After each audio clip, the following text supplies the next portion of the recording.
Les résidents d'Adrien. Il y a peu de chaises.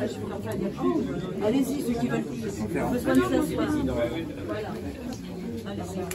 Allez-y, allez-y. Aujourd'hui, nous tenons une séance du conseil d'administration du CCAS qui n'est pas publique, contrairement aux conseils municipaux. C'est pas qu'on ne veut pas, c'est que la loi ne prévoit pas comme ça.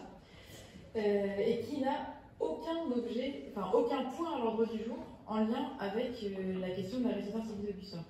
C'était pour nous important d'être présents, y compris avec nos aînés et les représentants des parents de la crèche familiale, pour s'adresser surtout aux représentants des associations qui, pas aujourd'hui du coup, mais bientôt, vont avoir à se prononcer sur la fermeture d'établissements publics qui entraîne des conséquences graves dans la vie des quartiers. Votre décision par votre vote influencera grandement leur état de santé. Aujourd'hui, il y a des résidents qui sont là. Vous avez l'occasion, si vous souhaitez, d'aller discuter avec eux, de comprendre de ce qu'ils vivent aujourd'hui et de ce qu'ils vivront demain s'ils ne sont plus dans cette résidence. Quant aux crèches familiales, c'est exactement la même chose.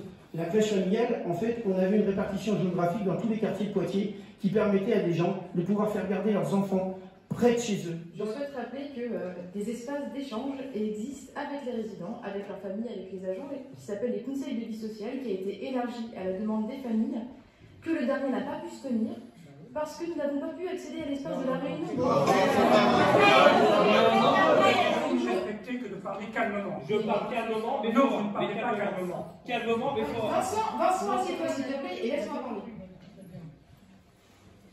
Toujours est-il que vous avez demandé la pétition qui nous a été remise, la lettre ouverte qui nous a été remise, demandait suspension et dialogue.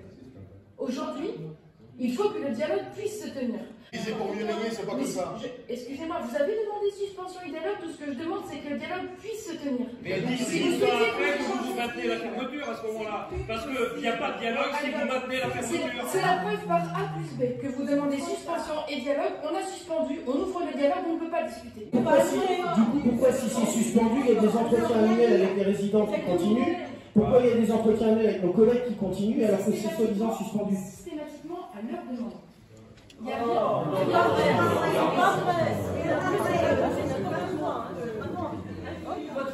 mais justement, monsieur.